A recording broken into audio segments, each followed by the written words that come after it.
and welcome to the YouTube channel for Albatross Daycare. This is the first segment of the Sunshine News with Kari. During our weekly news segments, we will be reporting on uplifting and good news from around the world. If there are any specific topics you wish to hear more about, please let your parents know and they can send me a message via Tiny Apps. Our first story we're going to go to today is about the endangered leatherback sea turtles. And we have great news from the Juneau beaches in Florida, United States of America. Over the last few weeks, marine life researchers have been searching for the nests of the endangered leatherback sea turtles. Leatherback sea turtles are given their name for the rough skin on their backs and the lack of a shell. 2 weeks into the nesting season, researchers have already found and marked 76 nests throughout 15 kilometers of beach. Beaches around the world have seen less people visiting over the last few weeks, and this has helped the eggs and nests to not be broken and survive through the nesting season. There has also been a smaller amount of plastic and garbage on the beaches due to the lack of tourism. After the hatchlings leave their nest, they will enter the water and begin their journeys into adulthood. When we go to the beach and we return, let's keep this in mind so that we can help keep our animals safe. The next story we're going to be hearing more about are the amazing twin pandas born in China. In March, the first panda twins were born of the year. The mother of the two twin pandas is giant panda Fua. Fua's pandas were born on March 17th and weigh about 160 grams and 120 grams each. 160 grams is about the size of a medium apple, and 120 grams is the size of a small apple. It is very rare that twin pandas or pandas in general are born in the spring. The pandas are doing well and they're growing and they're eating from their mother. For Fua, this is the 5th time that she has become a mother and has 8 baby pandas. Yay for pandas! The next wonderful news we have is from the continent of Africa, relating to the endangered African black rhinos. In recent years, the numbers of the African rhinos have been increasing. According to the International Union for Conservation of Nature, thanks to the great work of governmental agencies and animal protection groups, actions and laws have been put into place to help support the black rhino and make their crashes stronger and larger. In their efforts, the rhinos have been moved to new locations in hopes that they will settle and give birth to more rhinos. In the year of 2012, there were only 4,845 black rhinos in existence, and 6 years later, that number has increased to 5,630. The International Union for Conservation of Nature expects that this number will continue to rise over the next few years. I'm going to quickly take an ice cream break and enjoy. Our next story is relating to Finland and the consumption of ice cream, which means how much ice cream people in Finland eat. Finland does love its ice cream, and although summers in Finland are short, it does not stop the people of Finland from ranking in the top 5 countries of the world in eating ice cream. People in Finland eat about 14 liters of ice cream per year per person. That means 14 of these 1 liter boxes of ice cream is eaten by about each person each year in Finland.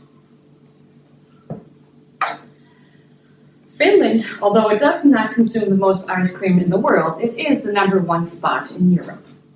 Taking the first spot in ice cream consumption in the entire world is New Zealand, and they eat 28 liters per person each year of this amount of ice cream.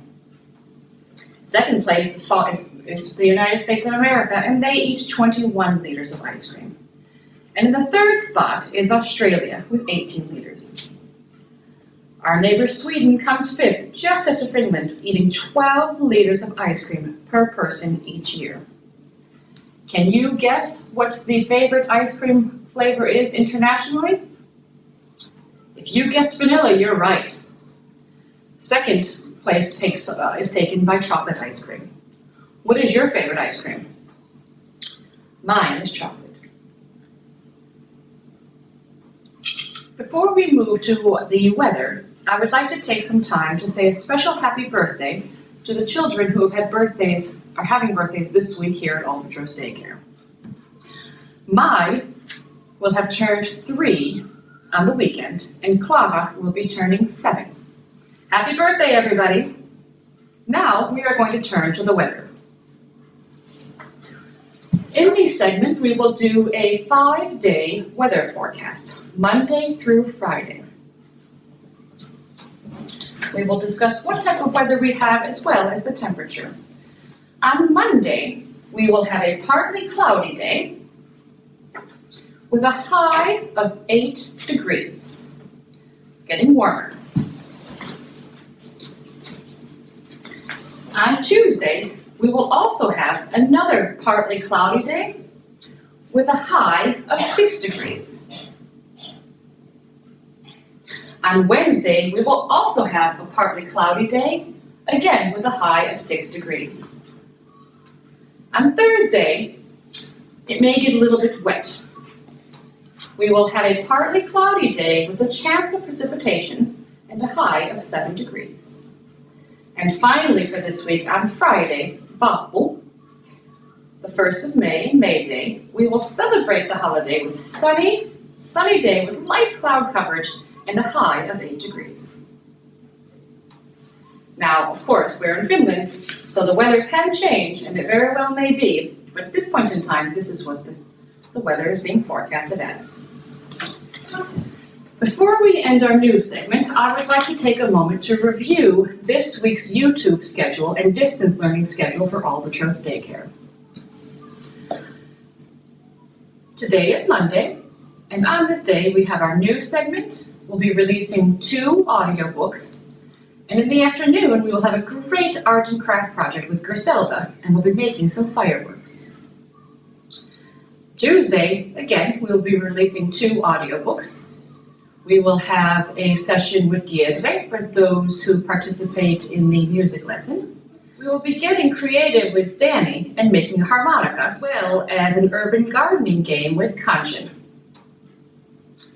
On Wednesday, we will have a great sports session with Virginia and Raylika, and we will cover dance. So please have your dancing shoes on and bring your shaking hips.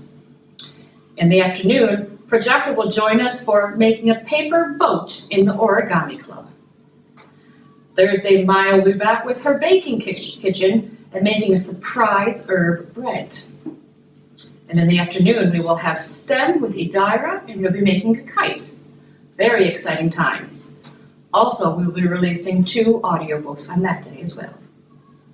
On Friday, the last day of this week, and on Vappu, we will have arts and crafts with Margarita and Griselda, and we'll be having a sensory game. On Friday afternoon, Anna will be giving a great puppet show relating to a forest trip. Many of you have been in the forest, and hopefully you have been able to get to the forest during this break as well. We will also be releasing 1 audio book from Lisa with her silly hats, and then a book from Tanya in Finnish. Here's to having a great week, and happy Vappu, and we'll see you next week.